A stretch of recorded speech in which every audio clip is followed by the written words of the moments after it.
So go ahead. Ask Mr. Brown. Hello, everybody. Welcome to another edition of Ask Mr. Brown. Today, it's not the kid edition. It's a older people edition, I guess. It's just a regular edition of Ask Mr. Brown. If you want to check out Ask Mr. Brown Kids edition, check that out at my YouTube channel on the Mr. Brown Kids or Mr. Brown Kids. So youtube.com/Mr. Brown Kids. You can check out that podcast when I give my perspective on the kids question. But today, it's a question from a student, a high school student, that I think will apply to a lot of us who deal with this issue, even if we don't have homework. The question is this. I gotta pull the question up, and my iPad is not noticing my face because of this mic. It worked. Here's the question: how do I stop procrastinating with homework? How do I stop procrastinating with homework? Now, procrastination, I can be a pro at it at times, and I'm trying not to be a professional procrastinator because it doesn't lead me further down the line where I want to go.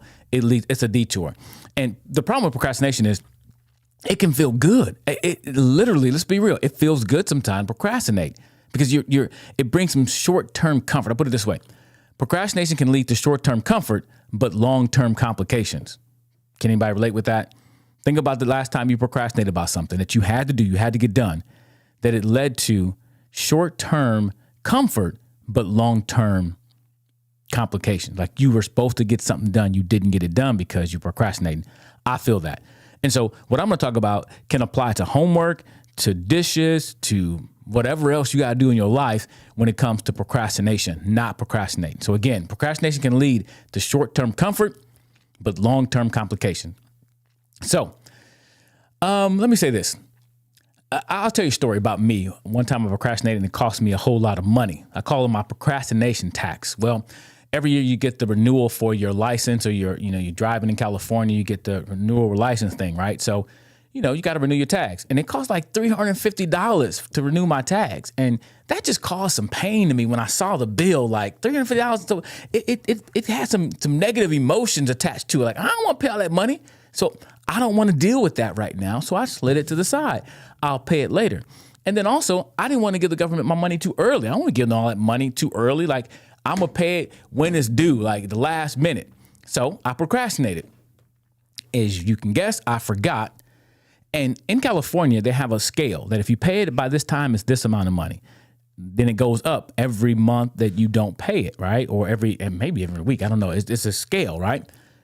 Well, I forgot, and then I had to pay the extra amount. So that's why I call it my procrastination tax. I had to pay more than, and I'm not even tell you, because just thinking about it is making me upset right now. But it was my fault because I procrastinated. It felt good in the moment, but it caused long-term complications. And I didn't even want to tell my wife about it. I felt so bad I didn't want to tell my wife because I just wasted money paying a procrastination tax, which we could use for somewhere else. So it just bothers me that I do that. So that I did that. And so I can relate with the procrastination thing. So let me give you 3 reasons or 3 ways I think you can overcome procrastination. There's many other thoughts. And if you got some thoughts, leave them in the comments below because somebody might read your comments and get something out of your comments.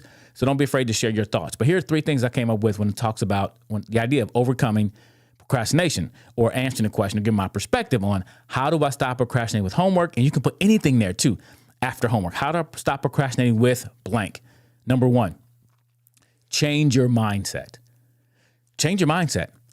What happens is this: when there's something we don't want to do, we can become emotionally negative, and that we got this feeling in us, right? We get angsty, we get, anxiety about it. And we want to run from that. At least I do want to run from that feeling, don't want to deal with that feeling. Therefore, I will tend to procrastinate about getting that thing done because I don't want to deal with it. This is causing me pain. This is causing me consternation.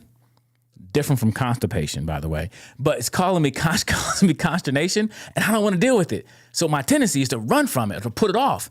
And that feels good in the moment, to put it off, because I've dealt with it in a sense. I really didn't deal with it, but I'm not dealing with it right now, so I feel better.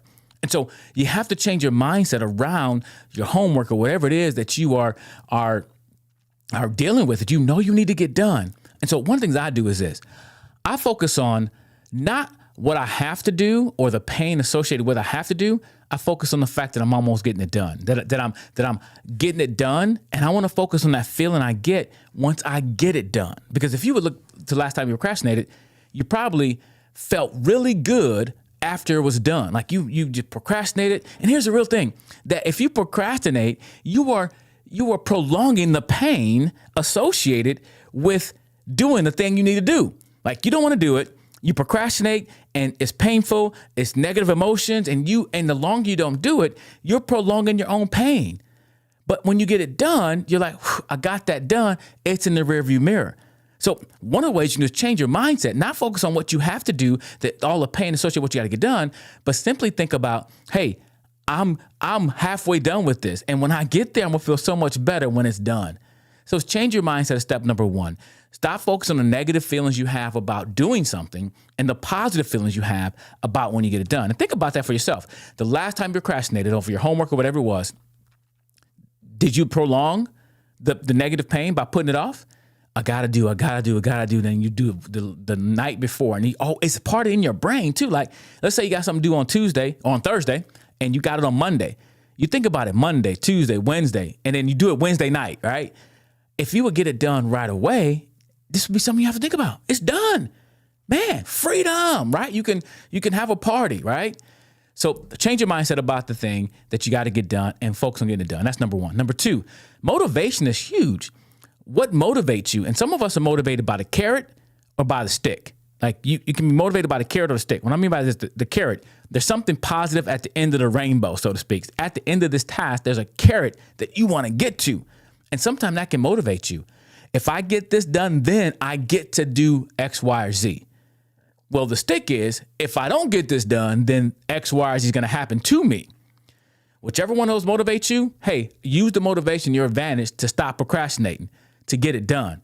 For some people, the carrot is huge. I know some people in my family who will remain nameless right now, but the carrot motivates them to get stuff done. And I won't tell you who it is, but one of my family members, the carrot works well. Another one, the stick works better if you don't do this. And I think part of it is in life, as you learn to become more self-motivated, it should be the carrot, not the stick, because the carrot can be something positive. So motivation is important. Motivate yourself with the carrot or the stick to get things done. That can help you stop procrastinating. And the last one I think is really important. And these aren't in order of importance, but the last one I thought about was accountability.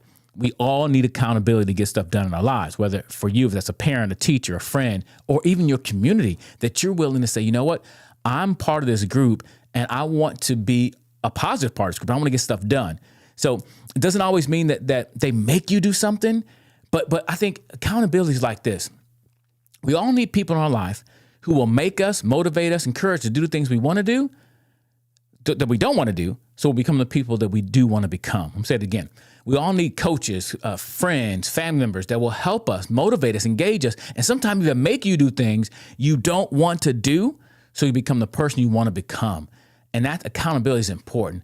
And even like when I was on my weight loss journey and I was posting online, I was working out on the regular basis, the accountability was the community that I was posting these videos for, because some people were saying, hey, I saw your video. I saw you, how you doing your workout thing? And they weren't making me do it, but they were encouraging me along the way, saying, how's your workout thing going? So I knew, hey, I'm supposed to work out today. And I know there might be people who ask me, how come you ain't posted a workout video in a while? So that was some accountability, but it also was used for motivation to help me keep going and not procrastinate. So I don't know who you are, don't know your name, but hopefully this has helped you to think about a perspective. How to stop procrastinating homework. Number one, change your mindset. Number two, motivation, carrot or the stick. And number three, accountability. Get people in your life who will help you do things you need to do so you become the person you want to become. Because we don't live this life on our own, and it takes community to help us, to encourage us to be the people we want to be. With that said, this has been Ask Mr. Brown. And if you got a question, you can submit that question by visiting my website, hellomrbrown.com, and filling out the comment section, or like leaving me a comment. And again, we're going to relaunch this. This will be on YouTube as well. But I really want to help you make better choices to live a better life, because that's what life is about. Well, it's about choices. And when you make better choices, you will live a better life. So choose well. Oh, yeah. Peace.